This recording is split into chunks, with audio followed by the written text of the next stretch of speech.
Joint replacement આજકાલ બહુ જ કોમન થઈ ગયું છે, પણ કોઈ પણ સાંધો શું એક જ વખત બદલી શકીએ? ના, એવું જરૂરી નથી. બીજી વાર પણ કરી શકીએ, ત્રીજી વાર પણ કરી શકીએ. ફરીથી સાંધો બદલવાની જરૂરત ત્યારે જ પડે ને જ્યારે કોઈ ખરાબ સાંધો નખાઈ ગયો હોય. ના, એવું કંઈ જરૂરી નથી. કોઈ પણ સાંધો બદલ્યા પછી 5-10 વર્ષે ફરીથી એને બદલાવાની જરૂરત પડે જ ને. 30 વર્ષ ચાલી શકે છે. તો પછી સર્જરી ફેલ થઈ હોય એટલે સાંધો બદલાવો પડે? ફક્ત ફેલ્ડ સર્જરી નહીં, ઘણા બધા કારણો છે. ઘૂંટણનો સાંધો બદલ્યા પછી સોજો વધારે રહે છે તો સાંધો ફરી બદલાવો પડશે આપણે? એનો એક સમયગાળો હોય છે. જો એ સમયથી વધારે ટાઈમ જો સોજો રહે તો જરૂરી હોઈ શકે. શું ફરીથી સાંધા બદલવાની સર્જરી વૃદ્ધોને જ આવે? આને રિવિઝન સર્જરી કહેવાય અને રિવિઝન સર્જરી ઉંમર જોઈને નથી આવતી. તો પછી સર, આ રિવિઝન સર્જરી પછી જે નવો સાંધો નાખશે એ નોર્મલ ફીલ નહીં થાય? એને ફીલ આવતા વાર લાગે, બીકોઝ આ એક નવી વસ્તુ છે, એને જોડાતા વાર લાગે. તો પછી આ રિવિઝન સર્જરી કોને કરાવવું પડે અને કઈ કઈ બાબતોનું ધ્યાન રાખવું પડે? એના માટે તો તમારે આખો વિડીયો જોવો પડશે.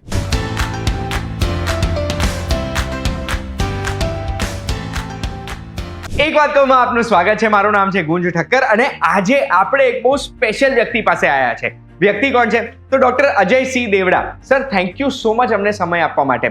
સર, તમને યાદ હશે એક વાત કહું જ, આપણે એક વિડીયો કર્યો તો સરની સાથે, જેમાં સરે એવું કહ્યું હતું ઘૂંટણના સાંધામાં એક લિગામેન્ટ બચાવીને ક્રુશિએટ રિટેનિંગ સર્જરી એમણે માહિતી આપી હતી, જે સર્જરીથી આપણે ઘૂંટણ બદલાયો એ ખબર જ ના પડે. એ વિડીયોની માહિતી લેવી હોય, વિડીયો જોવો હોય તો ડિસ્ક્રિપ્શનમાં લિંક છે, જોજો. જાણવા જેવી વસ્તુ છે આ. સર પોતે એક MS ઓર્થોપેડિક છે, સ્પેશિયલાઇઝડ ઇન રોબોટિક સર્જરી, એટલે રોબોટિક સર્જરીના એક્સપર્ટ છે સર. અને સરનું ટૂંકમાં જો ઇન્ટ્રોડક્શન તમને આપું ને તો અત્યાર સુધી સરે 2000થી વધુ સર્જરીઝ તો કરી જ છે. અને એ સર્જરીઝ અલગ અલગ હોસ્પિટલ્સમાં કરી છે, એટલે પાલનપુરનું દેવડા હોસ્પિટલ હોય, અમદાવાદનું મેરિંગો સિમ્સ હોસ્પિટલ હોય કે મુંબઈનું લીલાવતી હોસ્પિટલ હોય, ત્યાં પણ સર સર્જરી કરવા જાય છે. સરના દર્દીઓ ફક્ત પાલનપુર, અમદાવાદ કે પછી મુંબઈથી નથી, પુણે, બેંગ્લોર, કોલકાતા, ચેન્નઈ, કોઇમ્બતુર, વિશાખાપટ્ટનમ કે પછી હૈદરાબાદથી પણ આવે છે. આ તો મેં ઇન્ડિયાના નામ કીધા. બહારથી પણ, એટલે દાર es salaam અને જાપાનથી પણ સરને દર્દીઓ બતાવવા માટે આવે છે. સરે ઘણા બધા ડોક્ટર્સને પણ ટ્રેન કરેલા છે અને આજે સરને હું રિવિઝન રિપ્લેસમેન્ટ સર્જરીને લઈને પ્રશ્ન પૂછવાનો છું.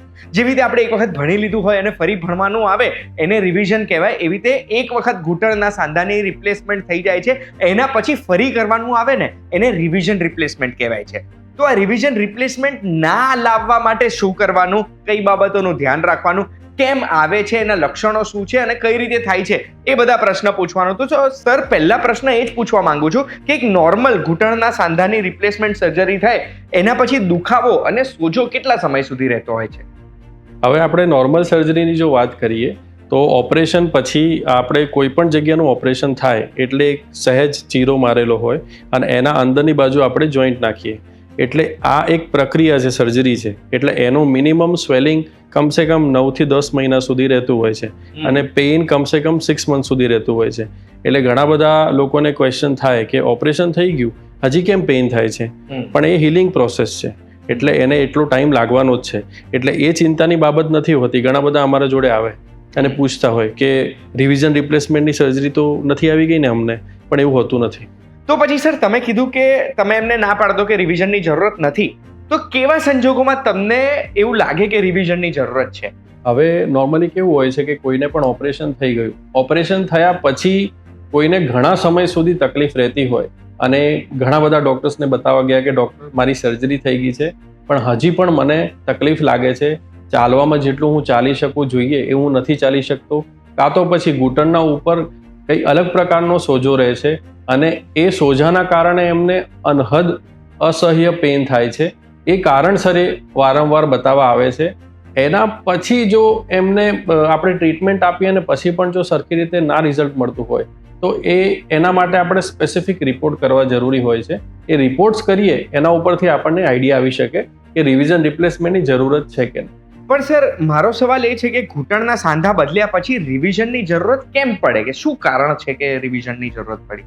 એના ઘણા બધા કારણ હોઈ શકે છે. સૌથી પહેલું કારણ હોય છે કે આપણે એક સર્જરી કરી, એક જોઈન્ટ છે એ ફિક્સ કર્યો, પણ એ જો જોઈન્ટ છે એ જો એલર્જી કંઈક રિએક્શન કરે છે બોડી ઉપર, તો સૌથી પહેલું કારણ એ થઈ શકે છે કે એલર્જીક રિએક્શનના કારણે એ જોઈન્ટ એ ઘૂંટણમાં સેટ નથી થઈ રહ્યો. તો આપણે એ ફર્સ્ટ એનું કારણ કહી શકીએ. જેવું ઘણા લોકો કાનમાં બુટ્ટી પહેરે અને એલર્જી થતી હોય છે, એવું જ ને? એવી જ રીતે બીજું કારણ એ હોય છે કે આપણે ઓપરેશન કરાવી દીધું અને એના અંદર કંઈ ઇન્ફેક્શન થઈ ગયું. હવે ઇન્ફેક્શન પછી આપણને આઈડિયા આવી ગયો કે ઇન્ફેક્શન થઈ ગયું છે, પાણી નીકળે છે, જે ટાંકા છે એ બરાબરથી ભરાયા નથી, એનો મતલબ કે જોઈન્ટ એમને સુટેબલ નથી. તો એ પણ એક કારણ હોઈ શકે છે કે રિવિઝન રિપ્લેસમેન્ટ એ કરવાની જરૂરત આમાં પડી શકે છે. અને સૌથી મોટું કારણ હમણાં જે જોવા મળે છે એ એવું છે કે જે સિમેન્ટ લગાવીને અમે જોઈન્ટ ફિક્સ કરતા હોઈએ છીએ એ લૂઝ થઈ જાય, તો એ પણ એક કારણ હોઈ શકે છે જેના લીધે અમે રિવિઝન રિપ્લેસમેન્ટ કરતા હોઈએ છીએ. હજી પણ ઘણા બધા કારણ છે, આપણે ડિટેલમાં ચર્ચા કરીશું. પણ સિમેન્ટ લૂઝ થવાનું કારણ શું? સિમેન્ટ લૂઝ થવાનું કારણ એક હોય છે કે જો આપણે ડૉક્ટરે સર્જરી કર્યા પછી ધ્યાન રાખવાનું કીધેલું હોય કે તમારે આટલી જ વસ્તુ આ લિમિટમાં કરવી અને આટલા સમય સુધી કરવી, એનાથી પછી એક્ઝાઝરેટેડ મૂવમેન્ટ, બહુ વધારે પડતી એક્સરસાઇઝ પણ ના કરવી જોઈએ. લોકો શું કરે છે કે વધારે પડતી કસરત કરવાથી હું જલ્દી રેડી થઈ જાઉં, એ કરવાના ચક્કરમાં બહુ જોરથી એક્સરસાઇઝ કરે છે. એ સૌથી મોટું કારણ છે લૂઝનિંગનું. અને અમુક સમય પછી જો લૂઝનિંગ થતી હોય, જેમ કે 10-15 વર્ષ પછી લૂઝનિંગ થતી હોય, તો એમાં સૌથી મોટું કારણ છે તમારું હાડકાનું પોલાણ. જો તમારા હાડકાના અંદર જો પોલું થઈ જાય છે હાડકું, મતલબ કે વીક પડી જાય છે, અમારી ભાષામાં એને ઓસ્ટિયોપોરોસિસ કહીએ, એટલે હાડકાની પણ ઉંમર થાય, તો હાડકાના જે નાના નાના કાણા હોય એ મોટા થઈ જાય. એના લીધે જે ગ્રીપિંગ હોય સિમેન્ટનું એ લૂઝ થઈ જાય, અને સિમેન્ટના લૂઝ થવાથી જે તમારો જોઈન્ટ છે એ જગ્યાએથી થોડો ઢીલો થઈ જાય. એના લીધે તમને ઘૂંટણમાં અનકમ્ફર્ટેબલ ફીલ થાય કે મને જે સ્ટ્રેન્થ હોવી જોઈએ, જે નોર્મલી હું ચાલું છું એ ચાલી શકતો નથી. તો એ સૌથી મોટું કારણ છે લૂઝ થઈ જવાનું. તો પછી સર, કોઈ પણ દર્દી તમારી પાસે આવે છે અને તમને લાગે છે કે ના, એમને અસહ્ય પેઇન છે અને કદાચ રિવિઝનની જરૂરત પડી શકે, તો કેવા ટેસ્ટ હોય જેનાથી તમે નક્કી કરી શકો કે હા, એમને રિવિઝનની જરૂરત છે જ? સૌથી પહેલું સૌથી મોટી જરૂરતની વસ્તુ એ છે કે ડૉક્ટર પોતે પર્સનલી એને એક્ઝામિન કરવું બહુ જરૂરી છે. અમારી લેંગ્વેજમાં એને ક્લિનિકલ એક્ઝામિનેશન કહીએ.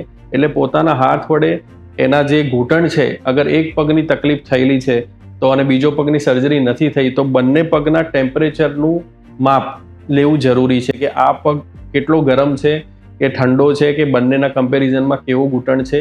બીજું કે એના ઉપરનું સ્કિનની કન્ડિશન કેવી છે, કે એલર્જીક રિએક્શન હશે તો લાલાશ કે કંઈક ના કંઈક દેખાશે, તો એ ઇમ્પોર્ટન્ટ વસ્તુ. બીજું કે સ્વેલિંગ કેટલી છે, સોજો કેટલો છે, અને બીજું કે બંને પગનું જે એંગલ હોવું જોઈએ એ નરી આંખે આપણે જોઈએ એમાં પણ તમને ઘણો બધો આઈડિયા આવતો હોય. એટલે સૌથી પહેલાં તો એક પગના નીચેનો ભાગ આખો આપણે એક્ઝામિનેશન કરવા માટે કમ્પ્લીટલી આટલો ભાગ નેકેડ હોવો જોઈએ, એના અંદર આપણે જોવું જોઈએ.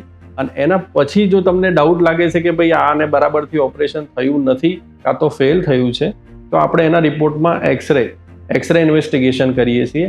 એક્સરેના અંદર નોર્મલી જો જોઈન્ટ છે કેટલો બરાબરથી ફિટ થયો છે એ એમાં દેખાય છે. કંઈ લૂઝ હશે તો પણ એક્સરેમાં જોઈ જશે. એક્સરે કર્યા પછી જો આપણને એવું લાગે છે કે મારે આમાં એડવાન્સ કઈ ટેકનોલોજીથી જોવું છે, તો સીટી સ્કેન છે. સીટી સ્કેનના અંદર તમને ઓર બેટર વિઝન મળશે કે કેવી રીતે કઈ વસ્તુ ક્યાંથી ક્યાં જઈ રહી છે. એમાં પણ કઈ વસ્તુ તમને ડાઉટ હોય તો તમે જોઈ શકો છો. હવે આ બંને થઈ ગયું, અને આ બંને કર્યા પછી પણ તમને હજી ડાઉટ છે, આ બંનેમાં કોઈ ફાઇન્ડિંગ્સ નથી મળી રહ્યા કે આમાં કેમ ઓપરેશનમાં હજી બરાબરથી મને લાગી રહ્યું છે કે કંઈ ઇન્ફેક્શન છે, પણ એના કોઈ પણ સાઇન્સ અને સિમ્ટમ પેશન્ટ ઉપર કે એક્સરે કે સીટી સ્કેનમાં નથી દેખાતા, તો સૌથી મોટો રિપોર્ટ છે જે ઇન્જેક્શનથી અમે એના અંદર નીડલ નાખી એના અંદરથી ફ્લુઇડ નીકાળીને ફ્લુઇડનું એક્ઝામિનેશન કરીએ. એના અંદર જો ઇન્ફેક્શન આવે તો શોર્ટ થઈ જઈએ આપણે. પણ એવું નથી હોતું કે દરેક કેસમાં પહેલાં એ સિરિંજ જ નાખીએ. ઘણા બધામાં એક્સરે ને સીટી સ્કેનમાં આઈડિયા આવી જતો હોય છે, પણ જો એ બંનેમાં આઈડિયા ના આવે તો આપણે એ રિપોર્ટ કરીને પણ જાણી શકીએ છીએ. હવે સર, માની લો આ એક્સરે, સીટી સ્કેન કે પછી રિપોર્ટમાં એવું આવ્યું કે રિવિઝન કરાવવું જ પડશે, તો પછી એની પ્રોસેસ શું છે? રિવિઝન રિપ્લેસમેન્ટ કઈ રીતે થાય? તો હું આપને એ મોડલ ઉપર સમજાવી જોઉં. આ એક બોન મોડલ છે. હવે બોન મોડલમાં આ ઘૂંટણના ઉપરનો ભાગ છે, આ ઘૂંટણના નીચેનો ભાગ છે. હવે જ્યારે પણ ઘૂંટણના ઉપર ક્યારે પણ જોઈન્ટ ફિટ કરેલો છે, હવે આ સર્જરીમાં અમે લોકો શું કરીએ કે આ જે જોઈન્ટ ફિક્સ કરેલો છે એનો જો સિમેન્ટને જે પણ જગ્યાએ સાઈડમાંથી સિમેન્ટ લગાવેલો છે એ સિમેન્ટ નીકાળવા માટે એની આખી પ્રોસેસ હોય છે. પતાયા પછી આ જોઈન્ટ નીકાળી દઈએ, અને આ નીચેનો હાડકું છે એનો જે આ જોઈન્ટ ફિટ કરવાનો હોય છે, આ જોઈન્ટ નીકાળી દઈએ. આ બંને નીકાળ્યા પછી એના અંદરના જેટલા પણ ખરાબ તત્વો આપણને કોઈ દેખાઈ રહ્યા છે તો એને બધા સાફ કર્યા પછી નવેસરથી નવો સિમેન્ટ લગાવીને નવા એંગલ સેટ કરીને ફરીથી હાડકાના જે શેપ આપવાની જરૂરત છે એ શેપ આપીને નવા જોઈન્ટ આપણે ફિટ કરીએ છીએ. આને રિવિઝન રિપ્લેસમેન્ટ સર્જરી કહેવાય છે. હવે સર રિવિઝન રિપ્લેસમેન્ટ આપણે રિપ્લેસમેન્ટ કરીએ છીએ પહેલી વખત, એ એક સર્જરીમાં થઈ જાય? રિવિઝન બી એકમાં જ થઈ જાય કે એકથી વધુ કરવી પડે? ના, એવું જરૂરી નથી. ઘણા બધા રિવિઝન સર્જરી સ્ટેજ વાઇઝ પણ થતા હોય છે. જો નોર્મલ એંગલ બરાબર ચેન્જ કરવાના હોય તો એક સ્ટેજમાં પતી જાય છે, પણ જો ઇન્ફેક્શન હોય તો ઇન્ફેક્શનની પાછી સર્જરી અલગ છે. એ પણ હું આપને સમજાવી દઉં કે નોર્મલી જ્યારે પણ અમે સર્જરી કરીએ છીએ ત્યારે આ જોઈન્ટ જે પણ છે એ સાફ કર્યા પછી એના પછી જે નવો સિમેન્ટ લગાવીએ છીએ એ સિમેન્ટવાળો સ્પેશિયલ જોઈન્ટ આવે છે એ ફિટ કરીએ. ત્યારે અમે કોઈ પણ આવો જોઈન્ટ ફિટ નથી કરતા જે ડબલ સ્ટેજ સર્જરી હોય છે એમાં, અને પછી એ કમસે કમ 6 થી 8 અઠવાડિયા માટે એ જોઈન્ટ અંદર રાખીએ છીએ. અને ઓપરેશન પછી એના CRP ઇન્ફેક્શનના રિપોર્ટ્સ કહેવાય, એ રિપોર્ટ કરાવીએ. રિપોર્ટ નોર્મલ આવે એના પછી અમે પાછું આ જોઈન્ટ સિમેન્ટવાળો છે નીકાળી દઈએ અને જે સારા કંપનીનો બીજો જોઈન્ટ હોય અમે ફિટ કરી દઈએ. એટલે 2 સ્ટેજમાં પણ સર્જરી થઈ શકે. એટલે જો CRP વધારે હોય તો 2 સ્ટેજમાં સર્જરી કરવી પડે. CRP એટલે C રિએક્ટિવ પ્રોટીન કહેવાય, જે આપણા શરીરમાં કોઈ બી ઇન્ફેક્શન થાય ને તો એ વધારે આવતું હોય છે. ડોક્ટરો કોઈ બી ઇન્ફેક્શન છે કે નહીં ચેક કરવા બ્લડ રિપોર્ટમાં ચેક કરતા હોય છે. હવે સર, કોઈ બી સાંધો આપણા શરીરમાં નાખ્યો એટલે પહેલી સર્જરી હોય, બીજી સર્જરી હોય, કોઈ બી સર્જરી, એનો લાઈફ કેટલી છે? સાંધો કેટલા વર્ષ સુધી રહેવાનો છે? સાંધાની લાઈફ તો 30 થી 35 વર્ષ સુધી હોય છે. નોર્મલી સૌથી મોટી પ્રોબ્લેમ એ હોય છે કે આપણા શરીરના અંદર કોઈ પ્રોબ્લેમ થાય, એ કારણસર જો સાંધો લૂઝ થઈ જાય છે, તૂટી જાય છે કે કઈ તકલીફ થઈ જાય છે તો આપણે રિવિઝન કરવું પડે છે. બાકી નોર્મલી સાંધાને કોઈ પણ પ્રોબ્લેમ થતી નથી. તો પછી સર, એવી કઈ ઘટનાઓ થાય છે, આપણે એવું તો કેવું વર્તન કરીએ છીએ જેના લીધે આ સાંધાની લાઈફ આપણે ઘટાડી દઈએ છીએ? હવે સૌથી મોટી પ્રોબ્લેમ એ છે કે જ્યારે પણ ડૉક્ટર સર્જરી કરે છે, સર્જરી કર્યા પછી દર્દીને સમજાવે છે કે આ વસ્તુનું ધ્યાન રાખવું ને આ વસ્તુ ના કરવી, તો એ સૌથી પહેલી જો ડૉક્ટર્સ કહેતા હોય ને ના કરે, એમાં સૌથી મોટું એ છે કે એમને જલ્દીથી જલ્દી દોડવું છે, જલ્દીથી જલ્દી ઉતાવળું ચાલવું છે. એ બધું કરવાની જરૂરત નથી. એ કરવાથી એક સૌથી મોટી પ્રોબ્લેમ થઈ શકે છે કે જે મેં કીધું હતું, જોઈન્ટ લૂઝ થઈ શકે છે. એટલે એવું કરવાનું જરૂરત નથી. બીજું કે લોકોને એક્સરસાઇઝ આપણે કરવાનું કીધું છે, એ નથી કરી રહ્યા અને ભૂલી ગયા. કેમ ભૂલી ગયા? એના એવા બધા કારણો આપતા હોય છે કે ડૉક્ટર સાહેબ, અમારા ઘરમાં અમારી દીકરીની ડિલિવરી છે, અમારા ઘરમાં કોઈ મરણ થઈ ગયું છે, કે અમારા ઘરમાં કોઈ ફંક્શન હતું. આ 3-4 ટિપિકલ એમના આન્સર્સ હોય છે. અને બરાબરથી એક્સરસાઇઝ નથી કરતા, પછી બરાબરથી સર્જરીનું રિઝલ્ટ નથી મળતું. પછી એ પાછા આવે છે અમારા જોડે કે ડૉક્ટર હવે પગ વળતો નથી, કે મારી સર્જરી ફેલ થઈ ગઈ લાગે છે, તો હવે તમે કંઈક કરી આપો. પણ એકવાર એ સમય જતો રહે પછી એની કંઈ પોસિબિલિટી થતી નથી. એટલે ધીસ આર ધ રીઝન્સ કે જે રીઝનના કારણોના લીધે આ સર્જરી ફેલ થઈ રહી છે એવું અમને દેખાઈ જાય. તો સર, આ રિવિઝન રિપ્લેસમેન્ટ આમ કોમન છે, બહુ લોકોને કરાવવું પડતું હોય છે કે પછી બહુ જ ઓછા લોકોને કરાવવું પડે?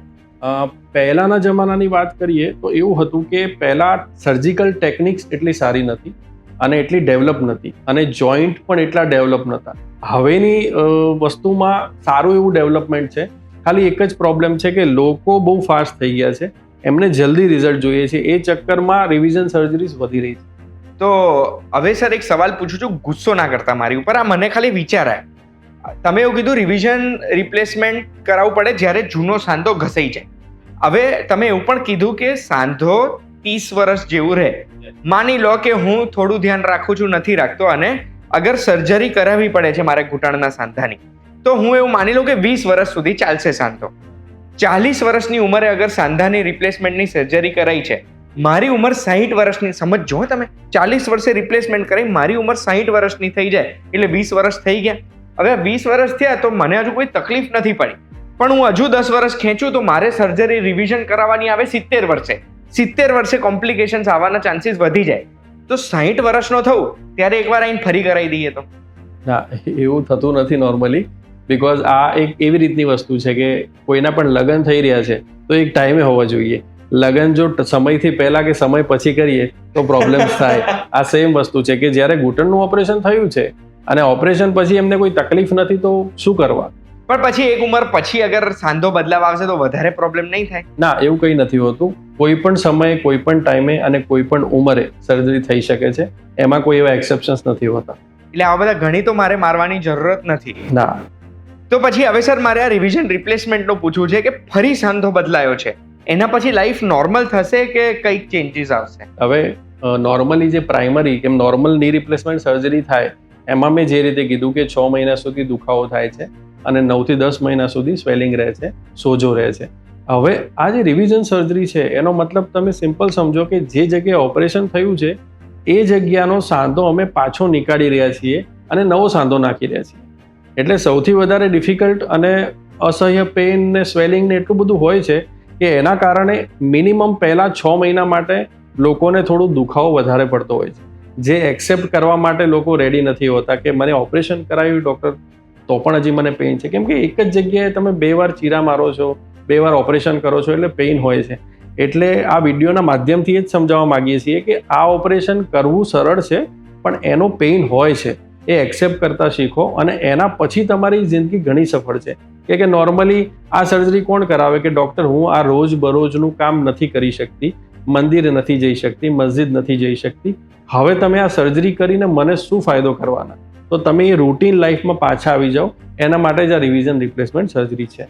હવે રિવિઝન રિપ્લેસમેન્ટ કેટલી વાર કરાવી શકાય? 1 વાર, 2 વાર, 3 વાર? જ્યાં સુધી ઘૂંટણ સારો ના થાય ત્યાં સુધી સર્જરી કરવી જોઈએ. એટલે જેટલી વાર કરવી હોય એટલી વાર કરી શકીએ? ઓબ્વિયસલી, કેમ કે જ્યાં સુધી સારું ના થાય, આ તો કેવું છે કે ઘણા બધા હવે તો રોજ આપણે રૂટીન સાંભળીએ છીએ કે પથરી થઈ ગઈ, પથરીની પાછી સર્જરી કરાવી, પાછી પથરી થઈ ગઈ, પાછી પથરીની સર્જરી કરાવી. એટલે જેટલી વાર પથરી થાય છે એટલી વાર સર્જરી કરાવવી પડે છે. સેમ વસ્તુ જો ઇન્ફેક્શન થઈ ગયું છે કે કોઈ પણ વસ્તુ ખરાબ થઈ છે એને રિપ્લેસ કરવી પડે. જો રિપ્લેસ ના કરીએ તો પછી એનું ઇન્ફેક્શન વધતું એક મોટું રૂપ લઈ લે અને એ તમારા શરીર માટે નુકસાનકારક થઈ શકે. તો રિવિઝન સર્જરી કરાવશું તો સક્સેસ 100% મળશે? ના, એવું જરૂરી નથી. કોઈ પણ સર્જરીમાં આપણે ક્યારે પણ સક્સેસ રેશિયો ના આપી શકીએ, પણ હા, જોઈન્ટ રિપ્લેસમેન્ટ સર્જરીનો સક્સેસ રેશિયો ઘણો સારો છે અને રિવિઝન રિપ્લેસમેન્ટના સક્સેસ રેશિયો હવે સારા થઈ રહ્યા છે બીકોઝ ટેકનોલોજી ઘણી સારી આવી ગઈ છે, ઇમ્પ્લાન્ટ સારી કંપનીના આવી ગયા છે અને ટેકનિક્સ એટલી બધી સારી સુધરી ગઈ છે કે એ કારણસર આપણને એવું લાગે કે ભાઈ આ ઓપરેશનમાં હું રિઝલ્ટ સારું આપી શકીશ. એટલે ઘણા સારા રિઝલ્ટ છે.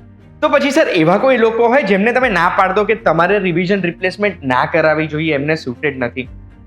એવા લોકો હોય છે કે જેમને કિડની ફેલ છે કે કોઈ એવી મોટી બીમારી છે કે જે બીમારીમાં અમે કોઈ એનેસ્થેશિયાના ઇન્જેક્શન્સ કે કોઈ ડોઝ આપીએ છીએ જે કારણસર એમના જીવનો જોખમ છે, એ લોકોને રિવિઝન રિપ્લેસમેન્ટ અમે એડવાઇસ નથી કરતા. કેમ કે એ એમની લાઈફ ઓલરેડી ચેલેન્જ કરી રહ્યા છે. એમાં અમે જો સર્જરી કરીશું ને એમને બીજું ઓર ચેલેન્જ આપી દઈશું એ નુકસાનકારક હોઈ શકે છે. એટલે એ લોકોને અમે ના પાડીએ છીએ. પછી સર એક વખત રિવિઝન રિપ્લેસમેન્ટ થઈ જાય છે એના પછી દર્દીઓએ કઈ બાબતોનું ધ્યાન રાખવાનું? જી, રિવિઝન રિપ્લેસમેન્ટ પછી તમારે સૌથી વધારે જરૂરી તમારા ડૉક્ટર જોડેના કનેક્શન છે. કેમ કે તમારે ક્યારે પણ નાની કે મોટી વસ્તુની કોઈ પણ બાબતની પ્રોબ્લેમ છે તો તમે એ ડૉક્ટરને એવરી ડે તમારા ઘૂંટણનો ફોટોગ્રાફ કે એની સ્કિનની કન્ડિશન કેવી છે, એના સ્વેલિંગ કેવી છે, બધાનું તમારે રૂટીન એમના જોડે એવરી ટાઈમ ફોન ઉપર ચેકઅપ કરતું રહેવું જરૂરી છે. આ મારો મંતવ્ય છે. ઘણા બધા ડૉક્ટર્સ અગેન્સ્ટ હોઈ શકે પણ અમે એવી રીતે કરીએ છીએ કે ભાઈ કોઈને કંઈ તકલીફ પડી, હવે ઘરે ગયા પછી એને સ્વેલિંગ વધારે લાગે છે, હવે ચિંતા કરે છે કે મારે વારંવાર ડૉક્ટરને બતાવવા જવું છે. કેમ કે તમે એકવાર સર્જરી ફેલ થાય એટલે માણસ ઓલરેડી નેગેટિવ થઈ જાય. એને એમ જ હોય કે હવે મને લાગે છે આ પણ ફેલ થઈ ગઈ, આ પણ ફેલ થઈ ગઈ. એટલે એને એક આશ્વાસન માટે ડૉક્ટર જોડે રોજ એટલીસ્ટ 1 મિનિટની વિડીયો ચેટ કે 1 મિનિટનો વોટ્સઅપ ચેટ કરશે ને એનાથી એને મેન્ટલી ઘણું સેટિસ્ફેક્શન આવી શકે છે. એટલે આ વસ્તુ બહુ જરૂરી છે કે ફોટોગ્રાફ શેર કર્યો, ડૉક્ટરે કીધું આ વસ્તુ નોર્મલ છે તો એને હાશ થશે અને એને સારું લાગશે. હવે સર તમે ઘણી બધી સર્જરીઝ કરો છો તો મને છેલ્લી રિવિઝન સર્જરી હતી એ કોણે કરાવી હતી ને એના વિશે મને થોડું માહિતી આપો. હા, હમણાં એક છે એમની સર્જરી અમે કરેલી. એમની ઉંમર અરાઉન્ડ 65 હતી. એમની સર્જરી 2 વર્ષ પહેલાં એક સારા ડૉક્ટરે બહુ સારી રીતે સર્જરી કરેલી. સર્જરી પછી એમને કોઈ જ પ્રોબ્લેમ નથી. She was very happy. હવે એમના ગામમાં ચાલી રહ્યા હતા ને ક્યાંક એમનો મંદિર જવાની ઈચ્છા થઈ. મંદિર એકદમથી જોરથી ચડવા ગયા અને મંદિરના પગલા ઉપર એમનો પગ ફરી ગયો. એ પગના ફરવાથી આ ઘૂંટણનો જે સાંધો હોય છે એમાં જે નીચેનો સાંધો આમ ફિટ થતો હોય છે આ સાંધો ફરી ગયો. આ ફરી જવાના કારણે એમને ઘૂંટણમાં સ્ટેબિલિટી જતી રહી, એટલે ચાલતી વખતે એમને પટ્ટો પહેરીને ચાલવો પડે એવું થઈ ગયું. એટલે એમને 2-4 જગ્યાએ બતાવ્યું અને બધા ડૉક્ટરે સલાહ આપી કે આ તમારો જોઈન્ટ ફરી ગયો છે, હવે ઓપરેશન કરવાની જરૂરત છે ફરીથી. હવે આ એટલું સારું સિમ્પલ સર્જરી છે કે આમાં કશું કરવાનું નથી. જે ઉપરનું હાડકું છે એમાં કંઈ તકલીફ થઈ નથી, ઉપરનો જોઈન્ટ પરફેક્ટ છે. એટલે એમનો ખાલી ને ખાલી નીચેનો જોઈન્ટ જ અમે એની જગ્યાએ લાવી નવો જોઈન્ટ ફિટ કરી અને નવી ગાદી નાખી દીધી. એટલે શી ઇઝ વેરી હેપી કે આખો મારો જોઈન્ટ ફરીથી રિપ્લેસ કરવો ના પડ્યો. એટલે રિવિઝન રિપ્લેસમેન્ટ ડઝન્ટ મીન કે તમારે એવરી ટાઈમ બધી વસ્તુ કાઢી નાખવાની. જેટલો ભાગ ખરાબ છે એટલો પણ કાઢવાનો આવી શકે. ઘણા બધા લોકોને એવું થાય છે કે આ બંને વસ્તુ સારી છે, પણ વચ્ચેની ગાદી છે એ પોલીઇથિલિનની હોય છે. ઇટ્સ લાઈક અ પ્લાસ્ટિક, પણ સારું પ્લાસ્ટિક. હવે એ ઘસાઈ જાય, એ વેર એન્ડ ટેર થઈ જાય, તો એની ઉંમર પતી ગઈ કે 20-25 વર્ષે મારી ઉંમર આવી રહી છે, હવે હું વૃદ્ધ થઈ ગઈ છું, તો એને પણ નીકાળીને તમે ફિટ કરી શકો, જેમાં આમાં બંને ચેન્જ કરવાની જરૂરત નથી. તો એ સર્જરી 15 મિનિટની છે. એમાં ઘૂંટણ ખોલવાનું છે, આ ગાદી બદલવાની છે અને પાછું બંધ કરી દેવાનું છે. સો આવી પણ રિવિઝન રિપ્લેસમેન્ટ સર્જરી હોય છે. એટલે લોકોને ડર લાગતો હોય છે કે રિવિઝન રિપ્લેસમેન્ટ એટલે સર બધું જોઈન્ટ કાઢી નાખવાનું. ના, એવું નથી હોતું. વાવ, એટલે સર રિવિઝન રિપ્લેસમેન્ટને લઈને, ફરીથી ઘૂંટણના સાંધા બદલાવાને લઈને મને જેટલા પ્રશ્ન થતા હતા બધા જ મેં પૂછી લીધા છે. જો કોઈ પ્રશ્ન પૂછવાનો રહી ગયો છે તો તમે કમેન્ટ કરી શકો છો કે પછી સ્ક્રીન ઉપર દેખાય છે નંબર ઉપર કોલ કરીને સરને ડિરેક્ટલી પૂછી લેજો, સંકોચ ના કરતા. સરને આ દરેક પ્રશ્ન પૂછીને મને તો એક વસ્તુ ખબર પડી કે સરને ઇન્ફોર્મેશન આપવી ગમે છે, અને એટલે તમને કોઈ ઇન્ફોર્મેશન જોઈએ છે, કંઈ જાણવું છે તો નંબર ઉપર કોલ કરીને એમને પૂછી લેજો. આ વિડીયોની માહિતીથી તમને કંઈક નવું જાણવા મળ્યું હશે. ડોક્ટર અજયસિંહ દેવડા આપણી સાથે જોડાયા હતા. Sir, thank you so much, તમે અમને સમય આપ્યો છે. આવી માહિતી માટે એક વાત કહું, જોતા રહેજો VTV ડિજિટલ પર. આપણે ફરી મળીશું. ધન્યવાદ. Thank you so much sir. Thank you.